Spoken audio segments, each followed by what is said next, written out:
بسم اللہ الرحمن الرحیم وَإِن تَتَوَلَّوْا يَسْتَبْدِلْ قَوْمًا غَيْرَكُمْ ثُمَّ لَا يَكُونُوا أَمْثَالَكُم۔ قرآن کریم کے اندر اللہ تبارک و تعالیٰ نے فرمایا کہ مسلمانوں، اگر تم اس مشن کو جو ہم نے تمہارے حوالے کیا ہے، اس ذمہ داری کو جو ہم نے تم پر ڈالی ہے، اس کو چھوڑ دو گے، پشت دکھا دو گے، تو پھر ہم تمہاری جگہ دوسری قوموں کو لائیں گے، ثُمَّ لَا يَكُونُوا أَمْثَالَكُم، پھر وہ تمہاری طرح نہیں ہوگی۔ دیکھیے، اس آیت کی روشنی میں ہمیں یہ سمجھنا چاہیے کہ جہاں دین کے اور فرائض ہیں، روزہ ہے، نماز ہے، زکوٰۃ ہے، حج ہے، اسی طرح سے صحیح کو صحیح کہنا، غلط کو غلط کہنا بھی دین کا ایک فریضہ ہے، اور یہ اسلام کے اہم فرائض میں سے ہے۔ اس لیے کہ اسلام کا بنیادی مقصد، اسلام کے جو بنیادی فرائض ہیں، ان فرائض میں سے انسانوں کی غلامی سے نکال کر آزادی عطا کرنا اور مظلوموں کے لیے آواز حق بلند کرنا بھی ایک اہم فریضہ ہے۔ لیکن ایسا لگتا ہے کہ یہ بات مسلمانوں سے زیادہ اس وقت دوسروں نے سمجھی ہے، اس لیے کہ ہم اس وقت دیکھ رہے ہیں غزہ کے اندر یا دوسری اور جگہوں پر، دوسرے مقامات پر، کہ جہاں مسلمان، خاص طور سے عوام، وہ حق کے لیے آواز بلند کر رہی ہے، ان کے بالمقابل دوسرے بھی کثیر تعداد کے اندر آوازیں بلند کر رہے ہیں، جن میں ینگ جنریشن ہے، لڑکے ہیں، لڑکیاں ہیں، ڈاکٹرز ہیں، سائنٹسٹ ہیں، انجینئر ہیں، وہ سب اس چیز کی پرواہ کیے بغیر کہ حق کو حق کہنے کی پاداش میں ان کی نوکری بھی جا سکتی ہے، ان کی جاب جا سکتی ہے، وہ جیل بھی جا سکتے ہیں، حتیٰ کہ اس سے بڑھ کر انہیں اپنی جان کا بھی خطرہ ہے، لیکن وہ ان تمام چیزوں کی پرواہ کیے بغیر حق کو حق کہنے کی جرأت کر رہے ہیں۔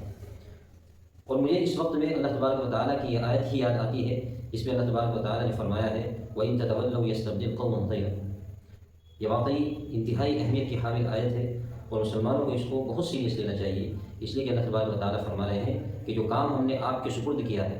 جو ذمہ داری ہم نے آپ کے حوالے کی ہے، اگر آپ اس کو پشت دکھاؤ گے تو ہم دوسروں کو کھڑا کر دیں گے۔ آج جبکہ 2 ارب سے زیادہ مسلمان خاموش تماشائی ہیں، بالخصوص وہ لوگ جن کے اندر طاقت ہے، جو کچھ کر سکتے ہیں۔ ہم تو کمزور لوگ ہیں، ہمارے پاس اسباب نہیں، ہمارے پاس وسائل نہیں، لیکن جو کچھ کر سکتے ہیں انہیں اپنا محاسبہ کرنا چاہیے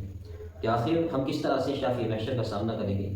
کس طرح سے ہم رب کے حضور کھڑے ہوں گے، اور کیسے ہم منہ دکھائیں گے۔ اس لیے اللہ تبارک و تعالیٰ نے فرمایا وَإِن تَتَوَلَّوْا يَسْتَبْدِلْ قَوْمًا غَيْرَكُمْ ثُمَّ لَا يَكُونُوا أَمْثَالَكُم، کہ اگر آپ اس مشن کو پیٹ دکھا دو گے جو ہم نے تمہارے حوالے کیا ہے، تو ہم دوسروں کو لائیں گے اور وہ پھر تمہاری طرح خاموش نہیں رہیں گے۔ اور تاریخ میں ایسا بارہا ہوا ہے، آپ جو ہے مطالعہ کیجیے تاریخ کا، فتنہ تاتار میں یہ تمام عبرت اور نصائح موجود ہیں کہ وہ قوم جو اسلام کو ختم کرنا چاہتی تھی، وہ پوری دنیا پر حکمرانی کرنا چاہتی تھی، جس کی وحشت سے پورے علاقے کانپے ہوئے تھے، آخرکار ہوتا ہے کہ وہ قوم جو ہے اسلام کے ہاتھوں فتح ہو جاتی ہے، جس کو علامہ اقبال نے کہا ہے کہ ہے آیا فتنہ تاتار کے افسانے سے، پاس بابل ہی گئے کعبے کو صنم خانے سے۔